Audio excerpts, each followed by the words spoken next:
మన వాళ్ళు కాని వాళ్ళ మధ్యలో మన వాళ్ళని తలుచుకుంటూ బతకడం ఎంత నరకంగా ఉంటుందో ఒక్కసారి ఆలోచించు.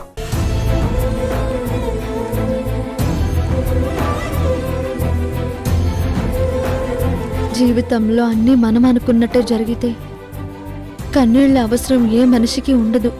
కానీ మనం ఎంత బాధపడుతున్నా మన మనిషి బాగుండాలి అని కోరుకున్నప్పుడు ఆ వచ్చే కన్నీటికి కూడా సమాధానం చెప్పుకోగలము.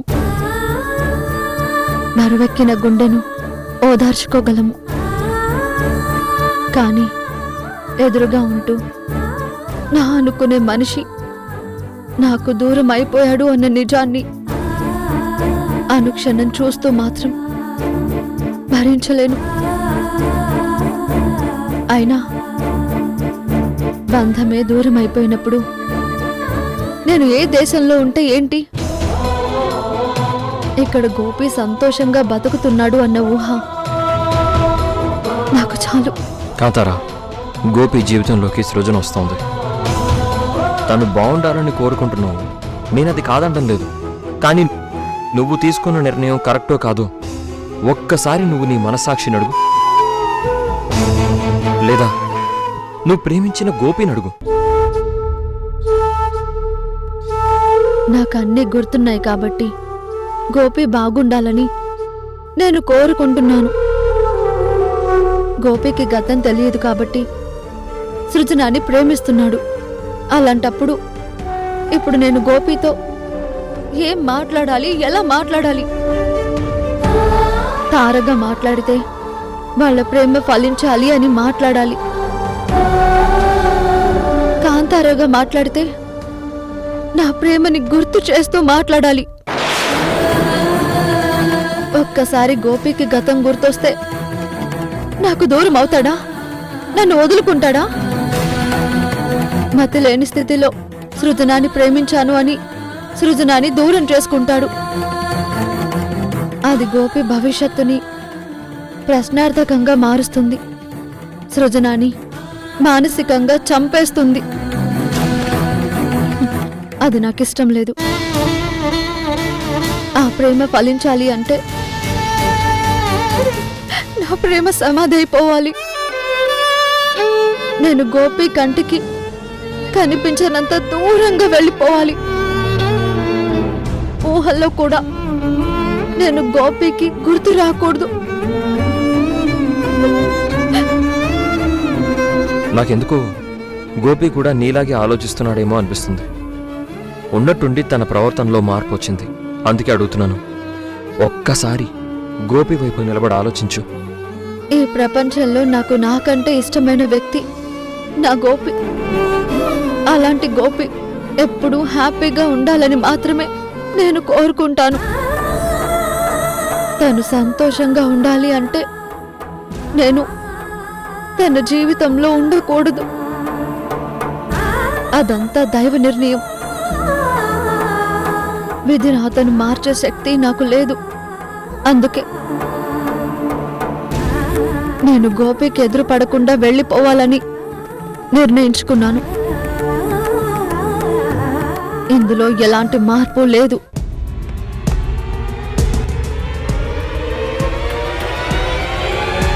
సరే తారా, నీ ఇష్టం.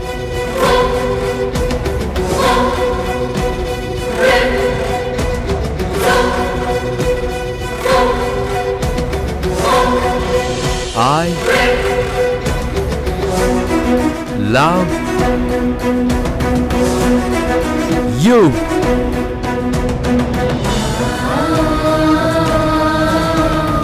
గోపి, నీ నోటి నుంచి ఈ మాట వినాలని నేను ఎంతగా తప్పిస్తున్నానో నీకు తెలుసా?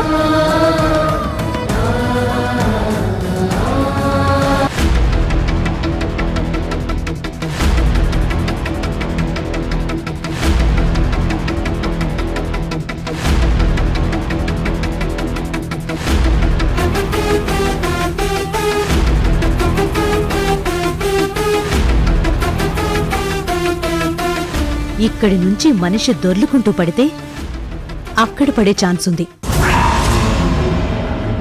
ఇక్కడి నుంచి తోసేసినా అక్కడ పడిపోయే ఛాన్స్ ఉంది.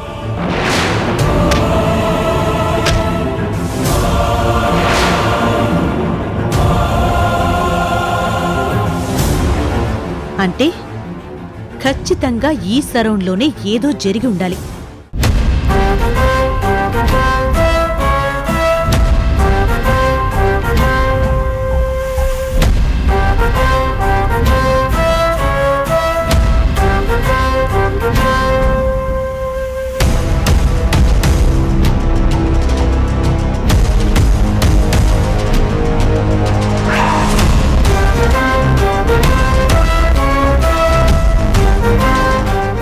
ఏంటి మేడం, ఏదైనా క్లూ దొరికిందా?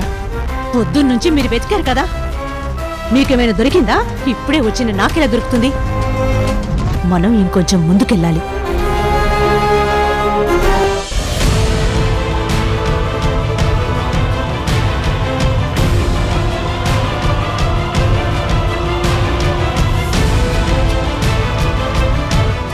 ఏంటి గోపి ఇంత స్లోగా వెళ్తున్నావు?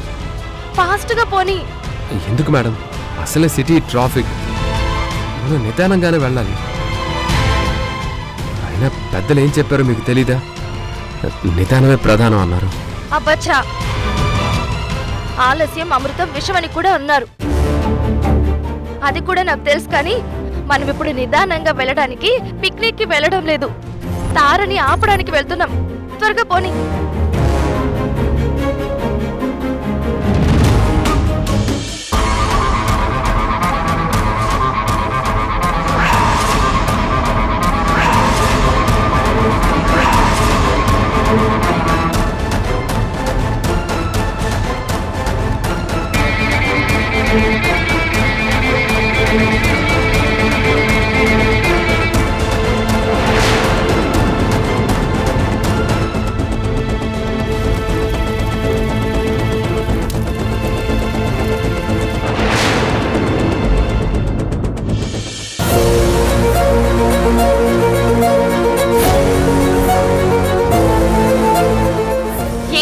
ఈ రూట్లోకి తీసుకొచ్చావు, మనం తారింటికి వెళ్ళాలి. నాకు తెలుసు కదా మేడం, కాకపోతే రోజు మనం వెళ్ళే రూట్లో ట్రాఫిక్ ఎక్కువగా ఉందని ఇందాకే ఎఫ్ఎంలో చెప్పారు. అందుకే ఇలా వెళ్తే మనం త్వరగా వెళ్ళొచ్చు. ఇలా వెళ్తే చాలా లాంగ్ వెళ్ళాల్సి ఉంటుంది, అందుకే మనం అటు వెళ్దాం. పర్వాలేదు మేడం, లేదు కారులోనే కదా, మీరు టెన్షన్ పడకండి.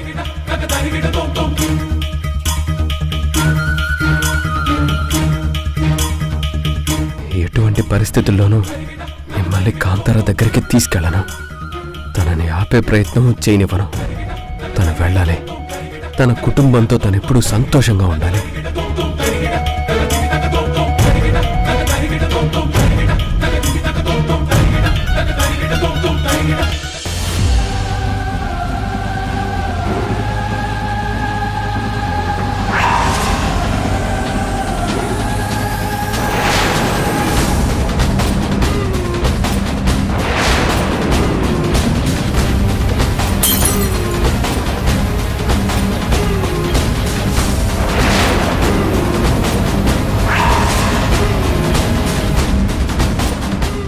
మహేష్, కలుద్దాం.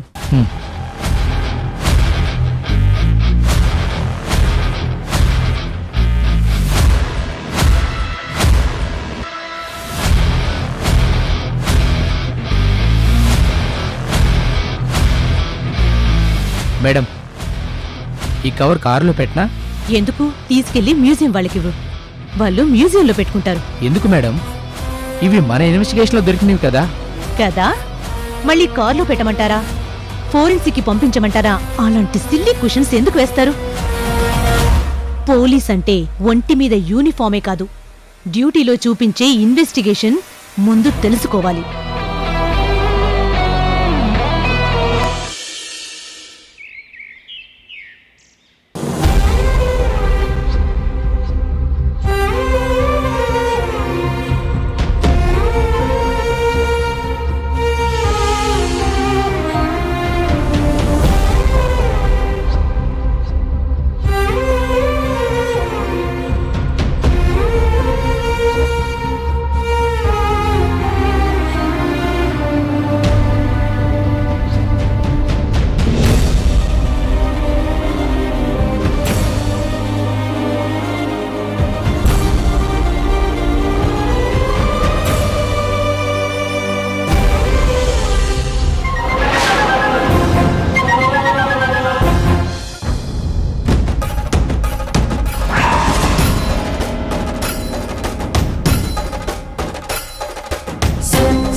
గుండెల్లో బాధ ఉంటేనే కళ్ళల్లోంచి నీళ్ళొస్తాయి. వీటిని తోడ్చేయగలవు, మరి బాధని మర్చిపోగలవా? ఏయ్, ఎవరు నువ్వు? నీ అంతరాత్మని, నీ మనసుకి అద్దాన్ని. నువ్వు నా మనసువే అయితే నా మనసు ఏంటో నీకు తెలియాలి కదా. మళ్ళీ నన్ను ప్రశ్నించడానికి ఎందుకొచ్చావు? నాకు మాట్లాడే అవకాశం నువ్వెక్కడిస్తున్నావు? ఎవరు ఏం అడిగినా మాట దాటేస్తూ నా నోరు కూడా నువ్వే నొక్కేస్తున్నావు. ఇప్పటికైనా నిన్ను అడగకపోతే శాశ్వతంగా గోపికి దూరమైపోతావు. నా తోడుని నాకు దూరం చేస్తావు. అందుకే నిన్ను నిలదీయడానికి వచ్చాను. నిర్ణయం తీసుకున్నాక మార్చుకునే ప్రసక్తే లేదు. సరే అయితే నాకు ఈ సమాధానం చెప్పు. నీ మనసంతా నిండిన గోపిని నువ్వు మర్చిపోగలవు అనుకుంటున్నావా? మర్చిపోవాలి. అప్పుడే కదా గోపి సృజన కలిసి సంతోషంగా జీవితాన్ని గడపగలుగుతారు. ప్రేమకి పుట్టుకే కాని మరణం ఉండదు, మర్చిపోవడమూ ఉండదు. నీ ప్రేమలో నిజం ఉంటే నువ్వు గోపిని ఎలా మర్చిపోగలవు? నేను నిజాయితీగా గోపిని ప్రేమించాను కాబట్టే గోపికి కష్టం రాకూడదని కోరుకుంటున్నాను. తనకు వచ్చిన అదృష్టాన్ని నేను తన్నుకు పోకూడదని అనుకుంటున్నాను. పిచ్చిదానిలా మాట్లాడకు. గోపి పుట్టింది నీకోసం, బతికింది నీకోసం, బతకాలనుకున్నది నీకోసం. అలాంటి గోపిని నువ్వు దూరం చేసుకుంటే ఏ రోజుకైనా గోపి బాధపడతాడు కానీ సంతోషంగా ఎలా ఉంటాడు? గోపికి గతం గుర్తులేదు కాబట్టి సృజన ప్రేమలో ఆనందంగానే ఉంటాడు. తన జీవితం ఎప్పుడూ ప్రశాంతంగా ఉండాలంటే నేను తన జీవితంలో ఉండకూడదు. నిజమైన ప్రేమ త్యాగాన్ని కోరుకుంటుంది, స్వార్థాన్ని కాదు. ఈ మాటలు చెప్పుకోవడానికి బాగుంటాయి. ఇప్పుడు నువ్వు బాధలో ఉన్నావు కాబట్టి ఆవేశంలో ఒక నిర్ణయం తీసుకున్నావు. కానీ ఎన్ని రోజులు ఈ మాట మీద ఉండగలవు? అనుక్షణం నీ గోపి నీకు గుర్తొస్తూనే ఉంటాడు. ప్రతి క్షణం నీ గుండె నీ ప్రేమని గుర్తు చేస్తూనే ఉంటుంది. అప్పుడేం చేస్తావు? కళ్ళారా చూద్దాం అనుకుంటే గోపి కూడా నీ కంటికి కనిపించడు. ఎక్కడో సుదూర తీరానికి వెళ్ళిపోతే అప్పుడు నిన్ను ఓదార్చే వాళ్ళు కూడా ఉండరు. అప్పుడు నీ పరిస్థితి ఏంటి? ఆలోచించు.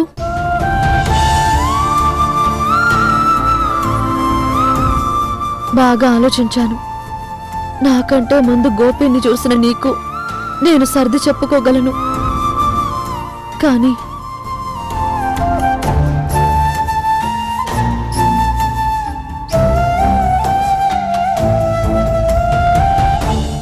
నేనే తన కాంతారాణి అని గోపికి తెలిసిన మరుక్షణం తను నాకు దూరంగా ఉండలేడు. నాకు దగ్గరవ్వాలని ప్రయత్నిస్తాడు. ఒక్కసారి గోపి నా వైపు అడుగు వేస్తే తన నుంచి నేను దూరంగా వెళ్ళలేను, తన చెయ్యి వదలలేను. అందుకే గోపికి ఎప్పటికీ గతం గుర్తుకు రాకూడదు.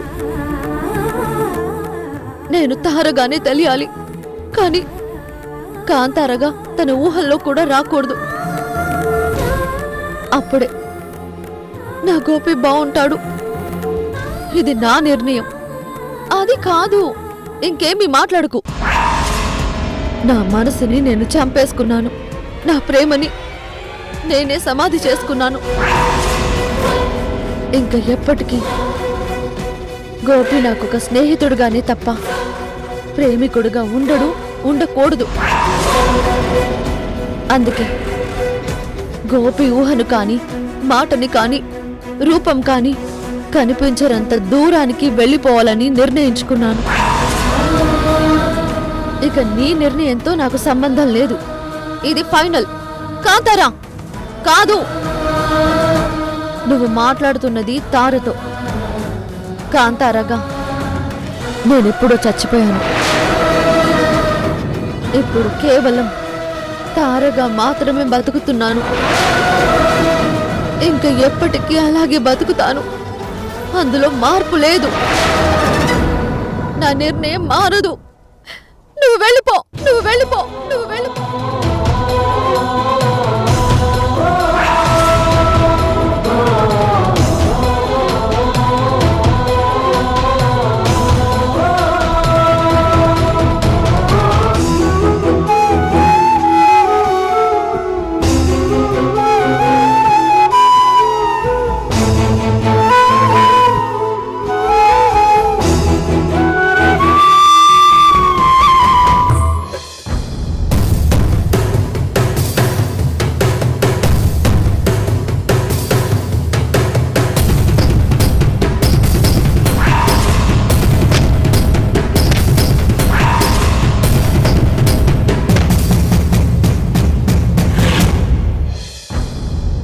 మహేష్, మేడం,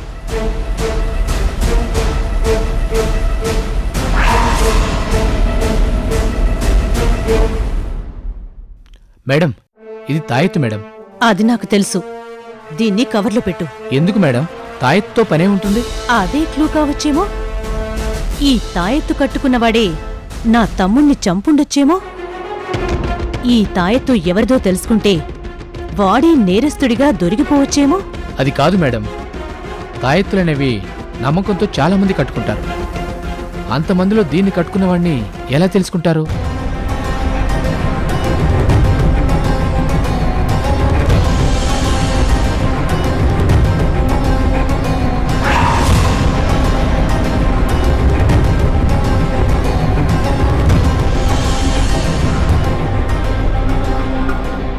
ఇది మామూలు తాయెత్తే గాని ఈ థ్రెడ్ ఏదో డిఫరెంట్గా ఉంది. ఇలాంటి తాయెత్తులు ఎక్కడ పడితే అక్కడ కనిపించవు. ఇది మనకు కనిపించింది అంటే క్లూ దొరికిందని అర్థం కదా. ఎక్కువ మాట్లాడకుండా చెప్పింది చెయ్యి. Okay madam.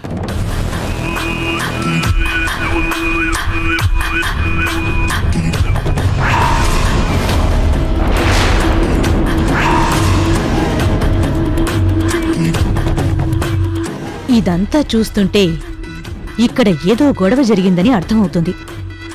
నా తమ్ముడిది ప్రమాదం కాదు, ప్లాన్ ప్రకారం జరిగిన హత్యని తెలిసిపోతుంది. కానీ నా తమ్ముణ్ణి చంపింది ఒక్కరా ఇద్దరా? అసలిక్కడ ఏం జరుగుంటుంది? అన్నీ తెలుసుకోవాలి. పూర్తిగా ఎంక్వైరీ చేసి నేరస్తుల్ని పట్టుకోవాలి. నేను ఎంతగానో ఇష్టపడే నా తమ్ముడిని నా నుంచి దూరం చేసిన వాళ్ళు నా నుంచి తప్పించుకోలేరు, ఎక్కడికి పారిపోలేరు. ఎక్కడున్నా సరే పట్టుకుని తీరుతాను. ఎక్కడున్నారా?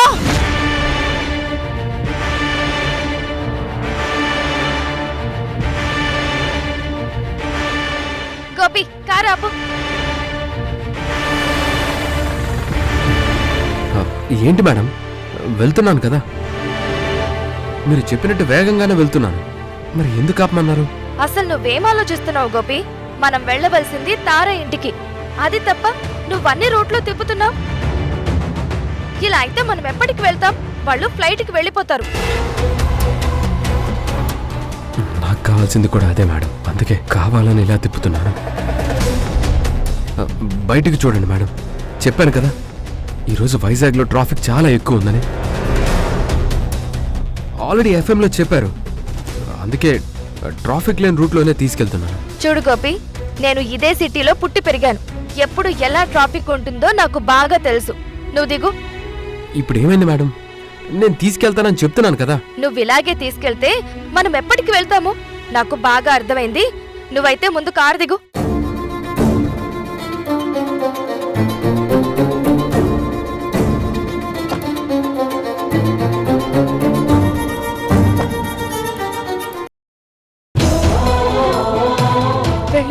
నిర్ణయించుకున్నావా? నాతో ఒక్క మాట కూడా చెప్పాలని అనిపించలేదా? నువ్వు కోరుకున్న గోపి నీ పక్కన ఉన్నప్పుడు ఎవరు ఉన్నా లేకపోయినా ఇబ్బంది ఉండదు. దయచేసి ఇప్పుడు మమ్మల్ని వెళ్ళనివ్వు.